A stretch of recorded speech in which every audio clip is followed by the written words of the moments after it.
मार्गशीर्ष महिन्याच्या शुक्ल पक्षाच्या षष्ठी तिथीला भगवान शिवाची पूजा केली जाते, ज्यामध्ये भगवान शंकराच्या मार्तंड स्वरूपाची विशेष पूजा केली जाते. आणि यंदा बुधवारी म्हणजे 26 नोव्हेंबर रोजी आहे चंपा षष्ठी. हे व्रत भगवान शिव आणि माता पार्वती आणि देव खंडोबा यांचे पुत्र भगवान कार्तिकेय यांना समर्पित आहे. खंडोबा, मार्तंड, भैरव आणि मल्हारी यासारख्या नावानेही ओळखले जातात, जे भगवान शंकराचे दुसरे रूप आहे. मार्गशीर्ष शुद्ध प्रतिपदेला जेजुरी येथे खंडोबा अर्थात मार्तंड भैरवाची नवरात्रप्रमाणे षडरात्रोत्सव सुरू होतो आणि याची सांगता होणारा दिवस म्हणजे मार्गशीर्ष शुद्ध षष्ठी अर्थात चंपा षष्ठी. जेजुरीला हा उत्सव खूप मोठ्या प्रमाणात आणि जल्लोषात साजरा करतात. चंपा षष्ठीला खंडोबाची नवरात्र म्हणून ओळखले जाते. हा भगवान शंकराच्या अवतारापैकी एक आहे. हा सण प्रामुख्याने महाराष्ट्र आणि कर्नाटकात साजरा केला जातो. भगवान खंडोबाच्या मल आणि मणी या 2 राक्षसांवर झालेला विजय म्हणून चंपा षष्ठी साजरी करतात. या राक्षसांचा पराभव करण्यासाठी शंकराने मार्तंड भैरवाचे रूप घेतले होते. हे युद्ध अवघ्या 6 दिवसात संपले. या दिवशी मार्गशीर्ष महिन्यातील षष्ठी तिथी होती. हा दिवस वाईटावर विजय म्हणून साजरा केला जातो. खंडोबाच्या उपासनेत भंडारा खूप महत्त्वाचा आहे. भंडारा म्हणजेच हळदीची पूड. खंडोबाच्या कुलधर्मासाठी व चंपा षष्ठी या दिवशी ठोंबरा, कणकेचा रोडगा, वांग्याचे भरीत, पातीचा कांदा व लसूण हे पदार्थ नैवेद्यात असतात.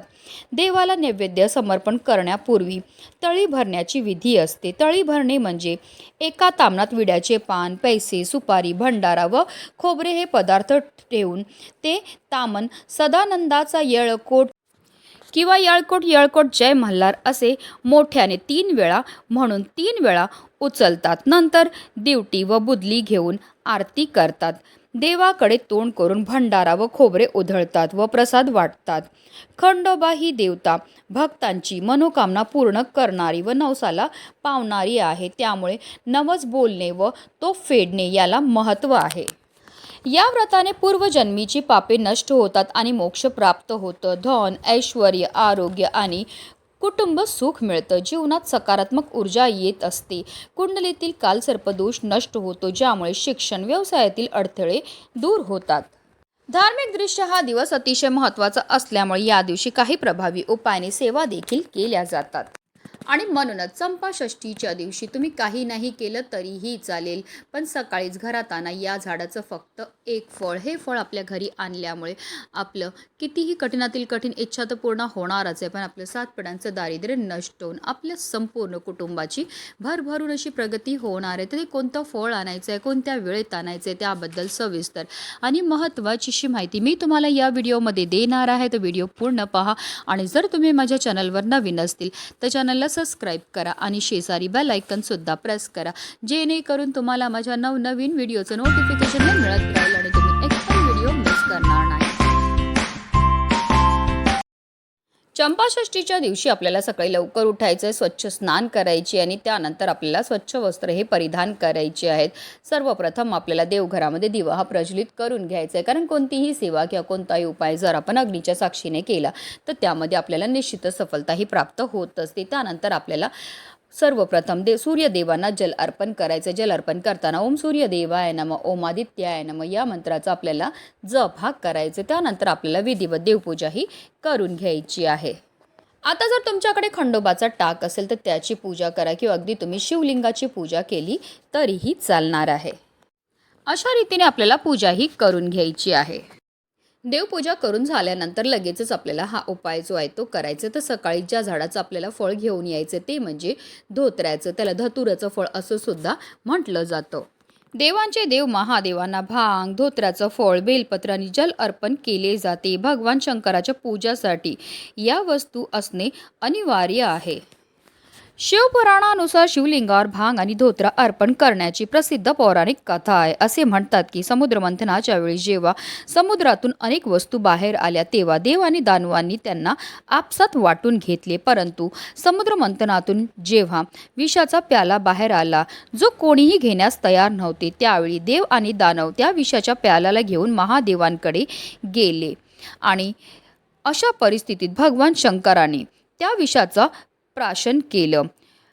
विश्वाच्या रक्षणासाठी महादेवाने ते विष आपल्या कंठात साठवलं, म्हणून त्यांना नीळकंठ असं सुद्धा म्हटलं जातं. पण त्या विषाच्या प्रभावामुळे महादेवांच्या शरीराचा तापमान हा वाढू लागला, त्यामुळे समस्त विश्वाचा तापमान सुद्धा वाढायला लागला. अशा परिस्थितीत विषाचा प्रभाव कमी करण्यासाठी सर्वांनी शिवाच्या डोक्यावर भांग आणि धोत्रा अर्पण केला. तेव्हापासून शिवलिंगावर भांग आणि धोत्राचे फळ अर्पण करण्याची प्रथा आहे. आणि म्हणूनच धोत्राचं एक फळ जे आहे ते आपल्याला सकाळीच आपल्या घरी घेऊन यायचं. आता धोत्राची जी झाड आहे ती आपल्या अवतीभोवती सहज भेटून जातं, तिथनं तुम्ही ते फळ घेऊ शकतात.